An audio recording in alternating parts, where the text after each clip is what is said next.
नमस्कार दोस्तों, स्वागत है आपका मेरे चैनल में। आज मैं आपको एक ऐसी कहानी सुनाने जा रहा हूं जिसमें एक मां के विश्वास का कत्ल किया गया। एक मां जो कि एक अनजान आदमी पर विश्वास कर लेती है और वह इस विश्वास का उसको ऐसा बदला देता है। विश्वास करने के कारण उस औरत को ऐसा धोखा मिलता है कि वह सारी उम्र इस बात को कभी भुला नहीं पाएगी। हम ट्रेन में सफ़र करते हैं तो कई बार ऐसा होता है कि भीड़ बहुत ज़्यादा होती है। हमारे साथ बच्चे होते हैं, हम उनको जगह न मिलने के कारण किसी के साथ भी बिठा देते हैं। इस कहानी में भी एक माँ ने ऐसा ही किया, लेकिन इस बात का उसको जो अंजाम भुगतना पड़ा वह सारी उम्र उसको भूल नहीं पाएगी। ये घटना 2022 में गोमती एक्सप्रेस में हुई थी।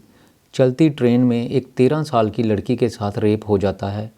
लड़की अपने साथ हुए इस कुकृत्य से इतना घबरा जाती है कि इस बारे में अपने घर वालों को कुछ नहीं बताती। इसका पता तब चलता है जब रेप का शिकार होने वाली लड़की एक बच्चे को जन्म देती है। घटना के तकरीबन 1.5 साल बाद फरीदाबाद पुलिस ने केस दर्ज किया है।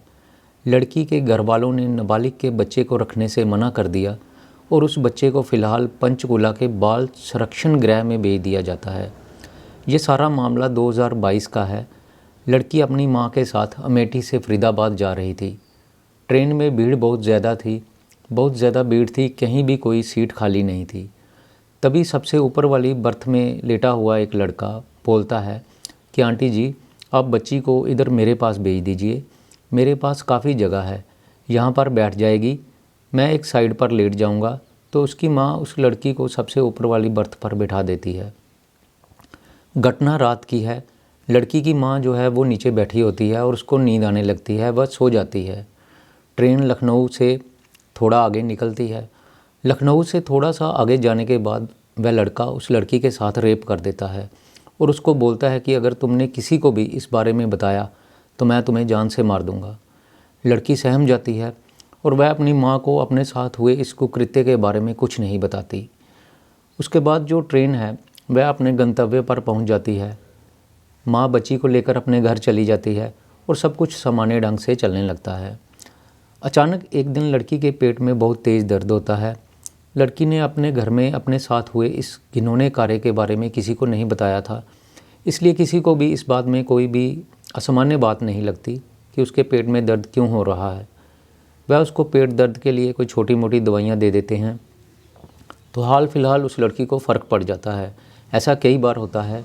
कई बार उस लड़की के पेट में दर्द होता है तो उसकी माँ जो है वो घर में पड़ी हुई कोई छोटी मोटी दवाई दे देती या किसी मेडिकल स्टोर से लाकर उसको इनो पिला देती तो लड़की को आराम हो जाता। 10 जून 2023 की बात है। लड़की के माता पिता किसी काम से बाहर गए थे। लड़की का भाई, बहन और उसका चाचा घर में होता है तो लड़की को अचानक से पेट में बहुत तेज़ दर्द होने लगता है। घर वाले उसको फ़ौरन से अस्पताल ले जाते हैं। तब अस्पताल में जाकर डॉक्टर उसका चेक करता है तो पता चलता है कि लड़की के पेट में एक बच्चा है। वहाँ पर लड़की की डिलीवरी होती है। लड़की एक स्वस्थ बच्चे को जन्म देती है। ये देखकर उस बच्ची के घर वाले जो हैं वो हैरान रह जाते हैं और लड़की से पूछते हैं कि मामला क्या है। तो वह लड़की बताती है कि 1 साल पहले की बात है, जब मैं माँ के साथ ट्रेन में जा रही थी तो वहाँ पर लड़के ने उसके साथ गंदा काम किया था, लेकिन वह बोलती है कि उसने डरते हुए घर वालों को नहीं बताया। आनन फानन में पुलिस को बुलाया जाता है। पुलिस बच्ची के बयान दर्ज करती है और पास्को एक्ट के तहत केस दर्ज कर लिया जाता है। लड़की के बयान फरीदाबाद में दर्ज करवाए जाते हैं और पुलिस वाले केस दर्ज करते हैं और जब इस मामले को छानबीन करते हैं इस मामले की, तो लड़की बताती है कि लखनऊ से कुछ दूर जाने पर उसके साथ ये सारी घटना हुई थी। तो पुलिस वाले बोलते हैं कि ये केस तो लखनऊ के क्षेत्र में आता है और ये केस लखनऊ भेज दिया जाता है, लेकिन लखनऊ जीआरपी ने इस केस को वापस फरीदाबाद भेज दिया। कोर्ट में केस जाता है। लड़की के माँ बाप के बयान दर्ज किए जाते हैं। इन्वेस्टिगेशन होती है तो ये जो मामला है वो लखनऊ क्षेत्र का ही निकलता है। इस केस को फिर लखनऊ भेज दिया जाता है। लखनऊ में लड़की के माँ बाप के बयान दर्ज किए जाते हैं और लखनऊ वाले फिर उसे, इस सारे घटनाक्रम में जो बच्चे के माता पिता हैं उनको बहुत ज़्यादा मानसिक परेशानी होती है। वह बोलते हैं कि इस केस में हम कभी लखनऊ तो कभी फरीदाबाद के चक्कर काट रहे हैं और इसके कारण उनका बहुत सारा पैसा और समय बर्बाद हो रहा है। लड़की के माता पिता बोलते हैं कि वह बहुत गरीब आदमी है और उनको काफ़ी नुकसान उठाना पड़ रहा है।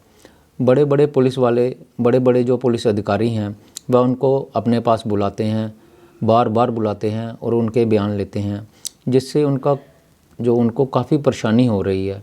दोस्तों, आज की कहानी यहीं पर ख़त्म होती है और अंत में मैं यही कहना चाहूँगा कि न्याय प्रणाली हमारे जो देश की है उसको थोड़ा सा आसान बनाना चाहिए, ताकि वह लोग जिनके साथ कोई अप्रिय घटना हो चुकी है, एक तरफ तो वो घटना के कारण सदमे में हैं, दूसरी तरफ इस न्याय प्रणाली में बार बार उनको और ज़्यादा मानसिक प्रताड़ना का शिकार होना पड़ता है। तो दोस्तों, मैं फिर आऊँगा आपके लिए एक नई कहानी लेकर। तब तक के लिए नमस्कार, जय हिंद।